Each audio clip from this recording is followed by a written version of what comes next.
नमस्कार दोस्तों, आपका एक बार फिर स्वागत है मेरे YouTube चैनल फसाने अजायब में। आइए सुनते हैं मृदुला गर्ग द्वारा रचित उपन्यास उसके हिस्से की धूप का अगला भाग, मेरी यानी डॉक्टर वंदना की आवाज़ में।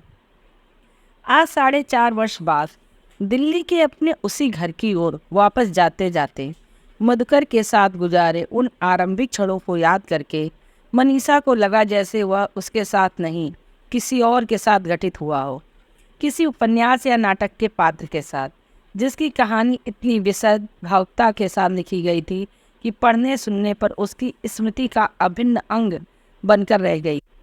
उसे लगा यह कहानी उसके अपने लिखे उपन्यासों के पात्रों के बारे में भी हो सकती थी, पर तब मधुकर मनीषा का मिलन कथानक का अंत नहीं आरंभ होता। सहसा उसकी समझ में आ गया, यही जीवन में भी हुआ है। मधुकर के साथ जीवन आरंभ करके उसने अपने जीवन में एक नया अध्याय पर खोला था और कुछ नहीं। उसके बाद अनेक और अध्याय उसमें आ जुड़े थे।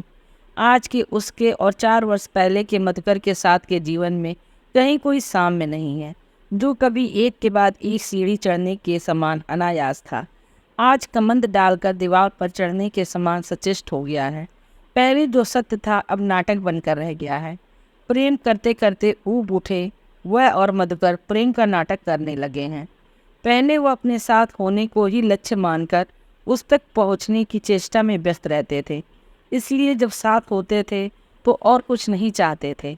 अब उनका अपना अपना अकेलापन सबसे ज़्यादा उन्हें तभी कचोटता है जब ये एक दूसरे के साथ होते हैं, पर उसे स्वीकार कर उसका उपाय करने की हिम्मत उनमें नहीं है।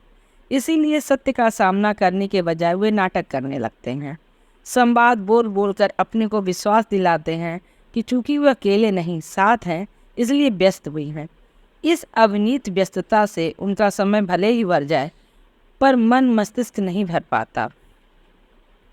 पिछले 2 दिनों में और उससे पहले नैनीताल में जितेंद्र से मिलने के बाद दिल्ली लौट आने पर उसने जो भी सोचा समझा था, उससे वो जान गई थी कि इस असमानता का कारण न तो उसके जीवन कथानक के अन्य पात्र हैं और न जीवन में बाहर से पड़ता दबाव है।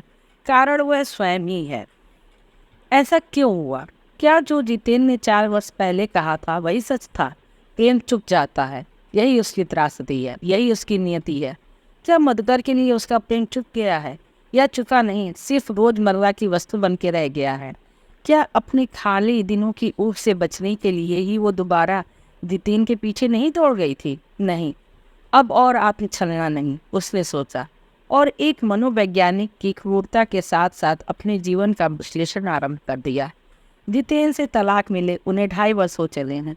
तलाक मिलते ही उसने याद किया, मधुकर ने उससे कहा था, चलो यह समस्या भी हल हो गई, अब तुम्हें कॉलेज में नौकरी खोजने की आवश्यकता नहीं रही। अब तो अगले 3 साल में 3 बच्चे पैदा करके दोबारा परिवार नियोजन के बारे में सोचा जाए। क्यों 3 नहीं 2? उसने कहा था। 2 साल में 3 बच्चे?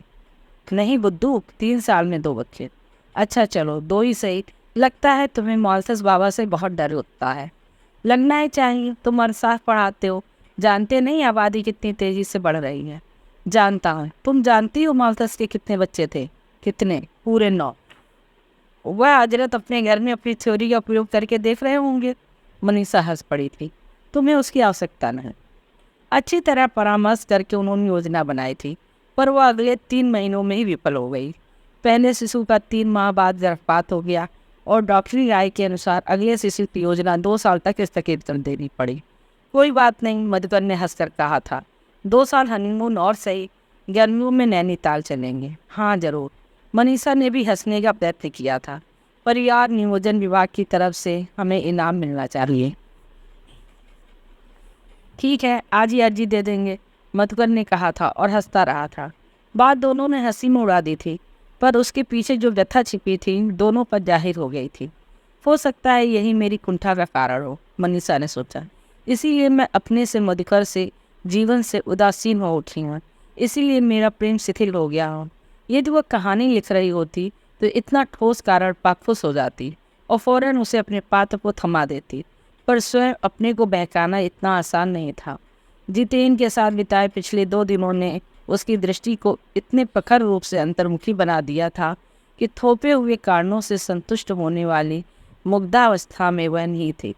कल और आज वह इतनी ईमानदारी से जी चुकी थी कि उन तमाम गांठों को तोड़ बाहर निकल आई थी, जो जाने अनजाने संस्कार, अध्ययन और दूसरों के निकाले निष्कर्षों से बाध्य होकर वह अपनी बौद्धिकता व विचार शक्ति की ढीली डोरी में लगाकर अपने को बांधती आई थी।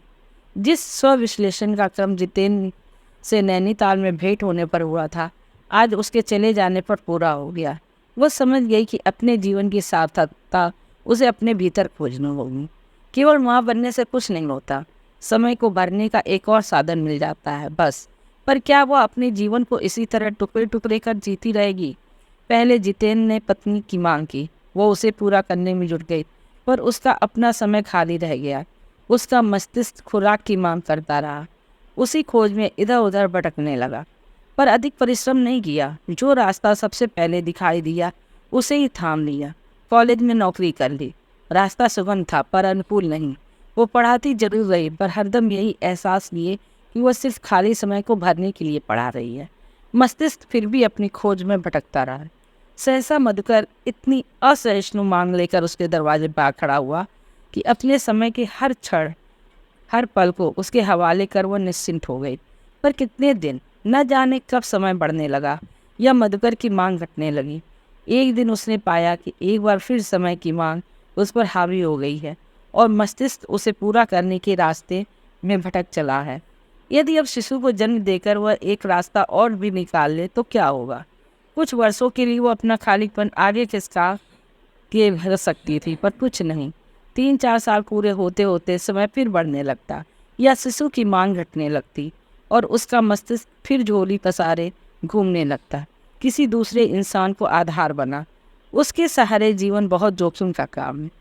किसी भी क्षण आधारित हो आरक्षित छोड़कर ढह सकता है। कभी कभी तो आधारित स्वयं ही उसे धक्का दे गिराकर चकनाचूर कर देता है। हर हालत में अपनी छति पर हाहाकार करने के सिवा उसके पास दूसरा चारा सिर्फ यह रह जाता है कि किसी और के आधार में को खोज में वह जुट जाए।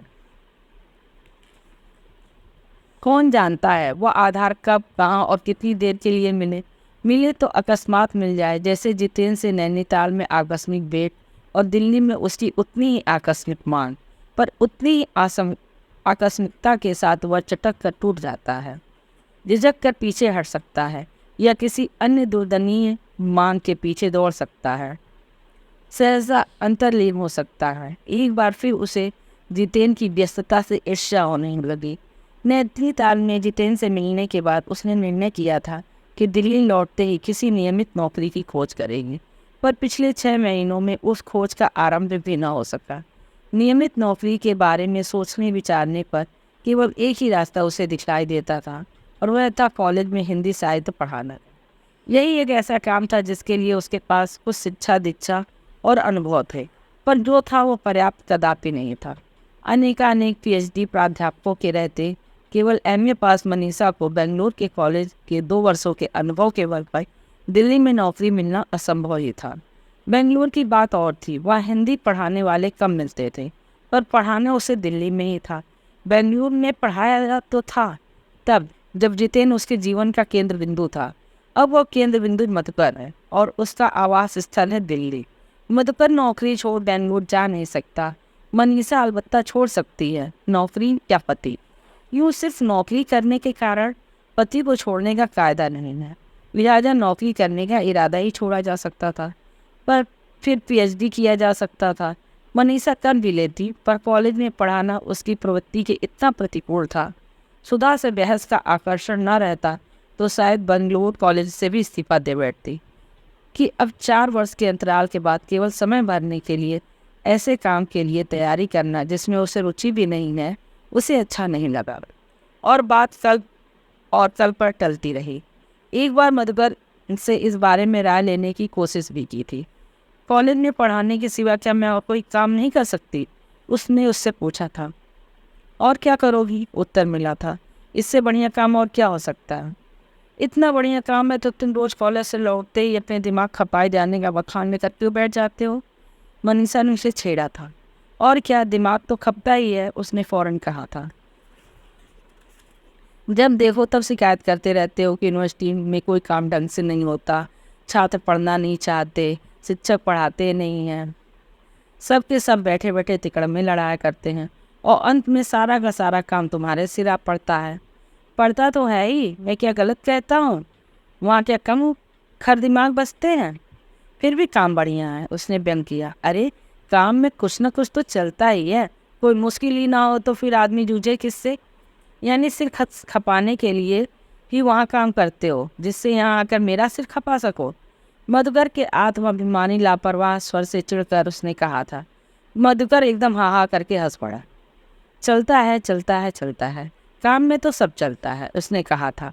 और मनीषा समझ गई कि आदमी जब दूसरों के काम न करने का वर्णन करके अपनी अति व्यस्तता की शिकायत करता है, तभी वो सबसे ज़्यादा खुश रहता है, तभी उसका अहम उसे सबसे ज़्यादा संतुष्ट करता है। मैं बहुत व्यस्त हूँ कहकर मनुष्य जिस संतोष का अनुभव करता है, मैं प्रेम करता हूँ कहकर कभी नहीं कर सकता। फिर मनीषा ही कैसे बार बार इन कमज़ोर शब्दों को दोहराकर जीती जा रही है? क्या उसके पास संतोष पाने का और कोई साधन नहीं है? सहसा उसे कल का वह क्षण याद आ गया जब जितेंद्र ने उसके हाथ में कलम थमाकर उससे उसकी कहानी संकलन पर हस्ताक्षर कराए थे। जाना पहचाना छोटा सा अपना नाम उसने मुक्त पृष्ठ पर लिख दिया था, मनीषा। अपना नाम, बस, अधिक कुछ नहीं।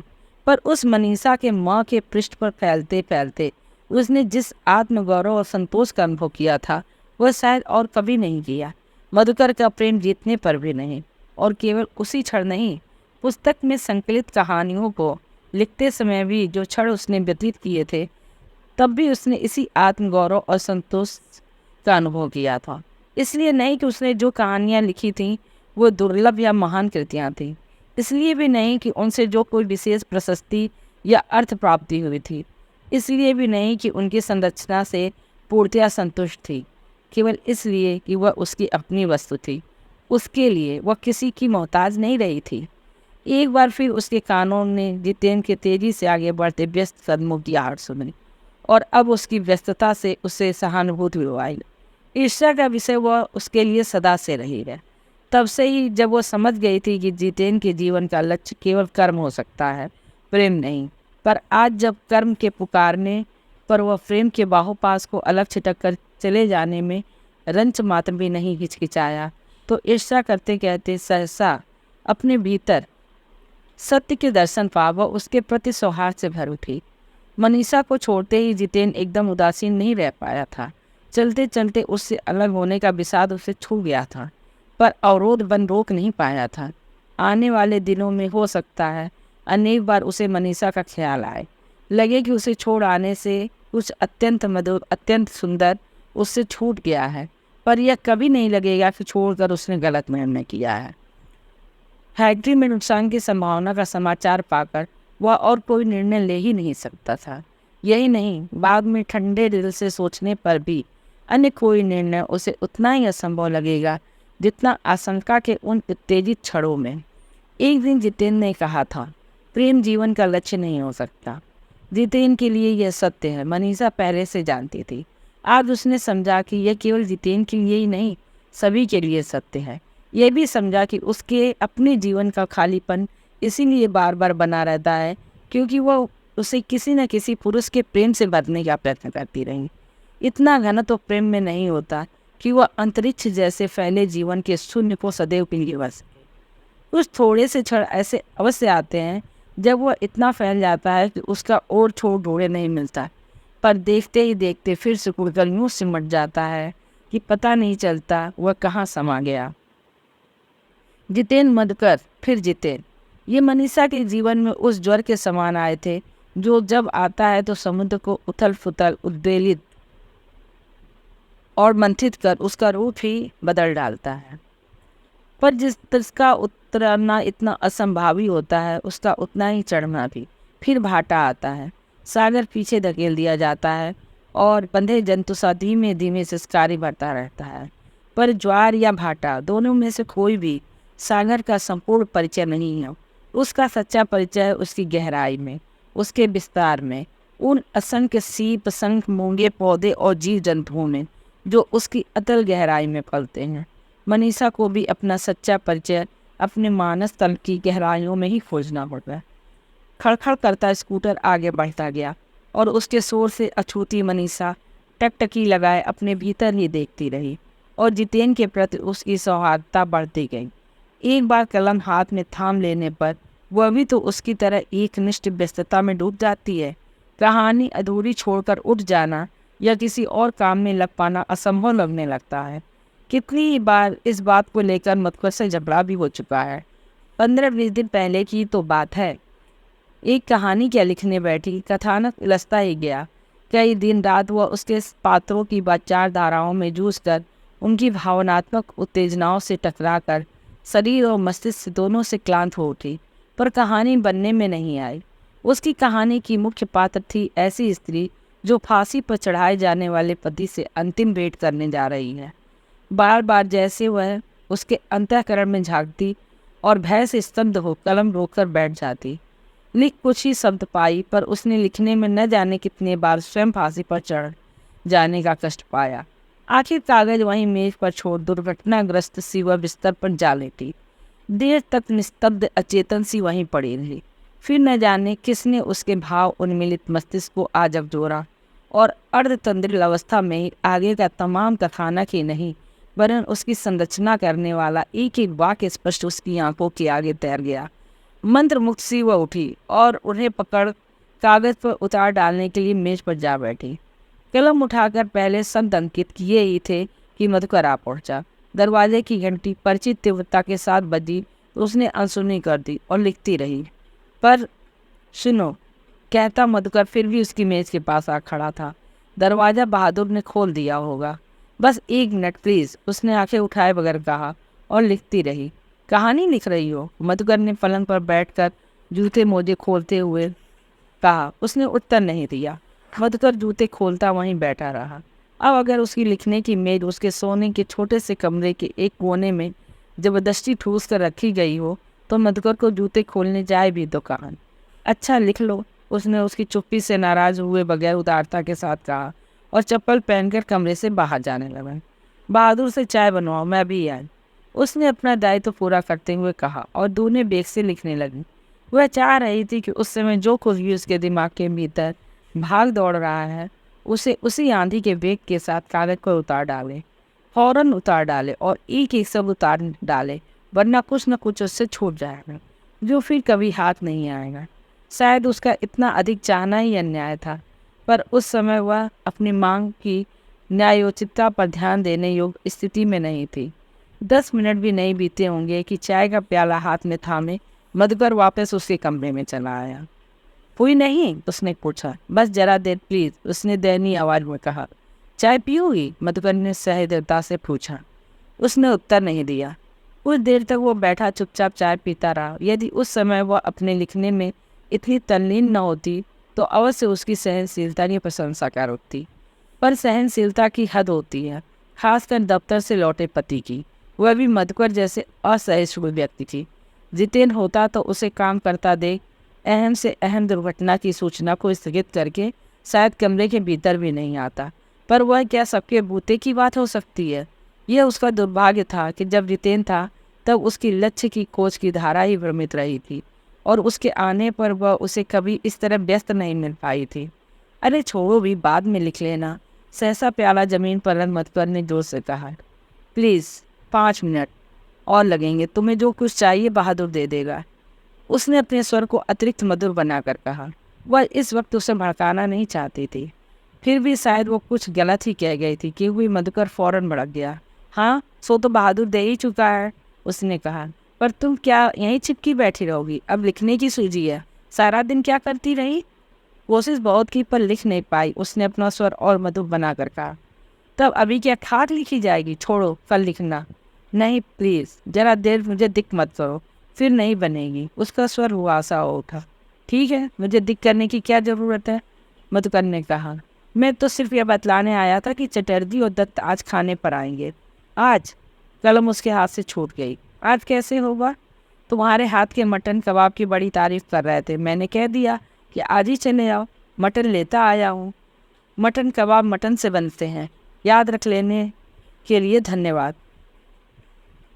मनीषा ने कड़वे स्वर में कहा। पर आज नहीं हो सकता। अब मैंने जो कह दिया मुझसे पूछ तो लेते, इस वक्त मैं बिल्कुल नहीं कर सकती।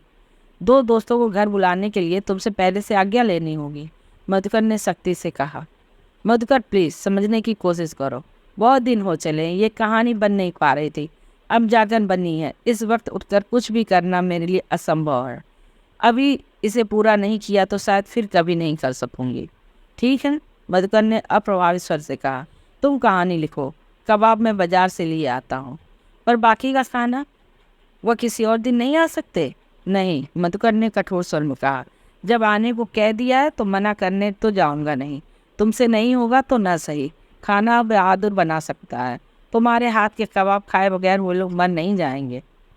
मधुकर कबाब खरीदने बाजार चला गया और मनीषा कलम में हाथ में थामे निस्सहाय रोष के आंसू आंखों में भरे वहीं बैठी रही। आगे एक शब्द भी नहीं लिख पाई। आखिर उठकर बाकी खाना बनाने रसोई में चली गई। घर की रोजमर्रा के यह काम काज, खाना बनाना, झाड़ पोछ करना, फैला सामान बटोरना, नौकर से झिकझिक करना, सौदा मंगाना, हिसाब रखना, कपड़े धोना, इतने छोटे मोटे काम होते हैं कि इनका हवाला देकर न तो कोई किसी से व्यस्तता की फरियाद कर सकता है और न ही उन्हें निपटाकर किसी बौद्धिक संतोष का अनुभव। सबसे कष्टप्रद चीज़ यह लगती है कि वे इतने अनिवार्य के साथ रोज रोज घंटे दर घंटे सिर पर सवार हो जाते हैं कि उनको किए बिना रहा भी नहीं जा सकता। करने में पल पल, क्षण क्षण, घंटा घंटा करना जाने कितना समय लग जाता है, पर उपलब्धि की तृप्ति नहीं होती है तो बस समय की हत्या और उसी हरकत की पुनरावृत्ति। इसके अलावा अनेक ऐसी छिटपुट घटनाएं हैं जो उसे लगता है कि तभी घटती हैं जब वो कहानी लिखने बैठती है। वो लिखने में बैठी नहीं कि फ़ोन बजने लगता है, गैस खत्म हो जाती है, नल से पानी चला जाता है, सब्जी वाला पुकारने लगता है, धोबी कपड़े मिलवाने आ टपकता है, पड़ोसिन चीनी मांगने आ जाती हैं, बिन बुलाए मेहमान आ जाते हैं या हाजिर कर दिए जाते हैं जैसे आज, और कुछ नहीं तो बहादुरी सिरदर्द की गोलियां तलब कर बैठ पाए। वह कहानी नहीं लिखती तो कुछ नहीं होता। उसने कचोटते बिसात के साथ सोचा। घर तेल डली मशीन की तरह आराम से चलता रहता है और वह काम खोजती फिरती रहती है। ऐसी दुर्घटनाएं भी तो हो नहीं है कि वह यह कह सके कि उसकी किस्मत अच्छी नहीं है। कहानी लिखते लिखते दिल का दौरा पड़ जाना दुर्भाग्य माना जा सकता है, धोबी का पुकारना नहीं, मटन कबाब बनाने की फरमाइश भी नहीं।